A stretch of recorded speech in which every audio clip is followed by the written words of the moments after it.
Okay, I know I'm kind of late talking about this, but I just want to talk about Sony and Activision.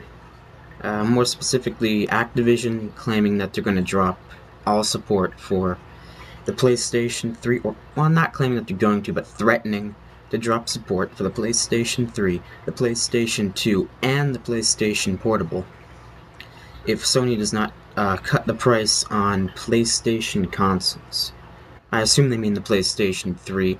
I don't think they mean the PlayStation 2 at this point. They might mean the PSP, I'm not sure, but they said cut the price on PlayStation consoles or we're not going to support you anymore, Sony. Now, before I talk about this, in case you don't know, who is Activision? Well, Activision is probably best known for World of Warcraft for the PC, but they have also made StarCraft for the PC. They have made Rock Band, Guitar Hero, Call of Duty, Call of Duty Modern Warfare. They're a gigantic company. I think they're the biggest gaming company that there is. I'm not 100% sure, but I know that they're up there with, like, EA.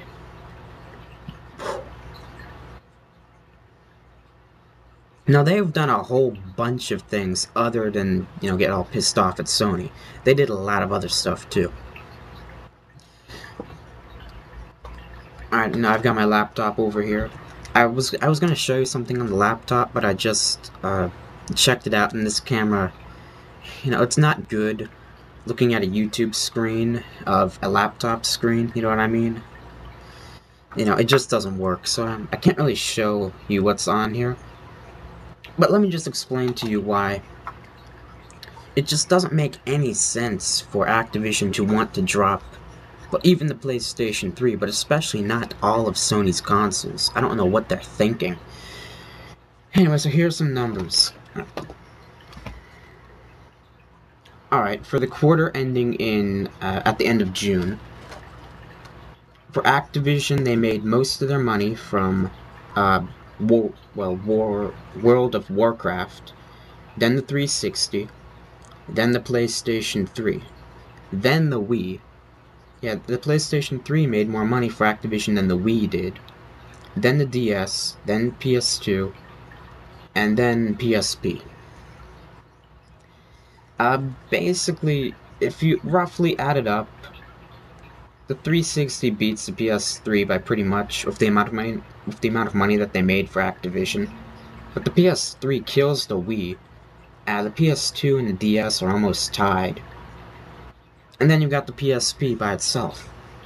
So actually, if we kind of add up all the money that Sony's consoles made for Activision, we've got about 150, 200, alright, about $215 million. So is Activision really willing to drop support for Sony and lose well over $200 million? I don't think so. I think they're trying to play some kind of game with Sony. And I don't know why they're doing that. I mean, if you add that all up, it's the same amount of money that the Xbox 360 makes them. And it's actually more than Nintendo makes them. So I don't know what Activision's problem is with Sony. Maybe there's a big fight between the Sony execs and the executives and the Activision ones. I don't know what's going on. It just doesn't make any sense. I don't think they're going to follow through on it no matter what Sony does. But like I said in a different video, you can probably see over in the sidebar thing. It's over here, over there. I don't know. But if you look in the sidebar, you can see another video where I talk about PlayStation 3 price cut. I mean, I'm sure they'll do a price cut anyway, regardless of Activision's threat. But, it's just weird. You expect Activision to act better than that.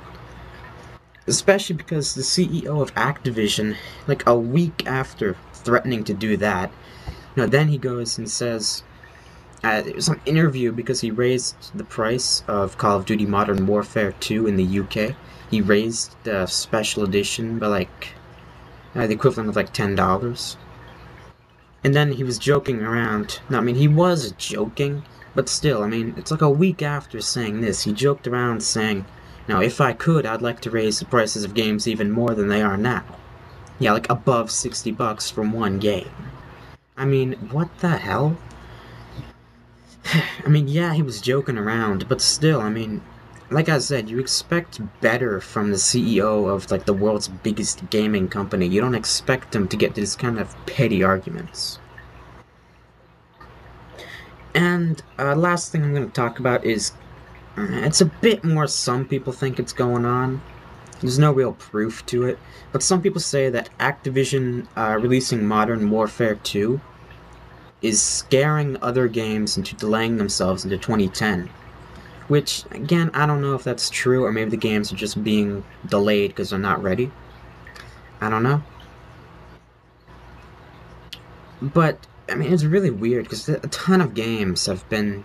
You can find a list, I'm sure. A ton of games have been delayed from 2009 into 2010. And some people are blaming Activision for it. They're probably just angry because of all the other stuff I talked about. But I mean, you never know. It is kind of weird. I think it's probably just people looking for something to blame Activision about. But I mean, it's just a lot of weird stuff that Activision's been up to, and I think they're just. I don't even know what they're thinking. I don't know what they're doing. Because, I mean, they can't really afford to drop Sony's support. I don't know why they're trying to make Sony angry. I don't know why they're trying to make Sony's fans angry. I don't know why they're, you know, talking about raising the price of games. Even if they are joking, it's just going to make more people angry. I don't know what they're doing. And now, they have to expect this kind of stuff. People blaming them for things that they have no control over. Like Modern Warfare 2 supposedly scaring other video games into 2010. So I mean, it's probably not their fault, but they kind of have it coming.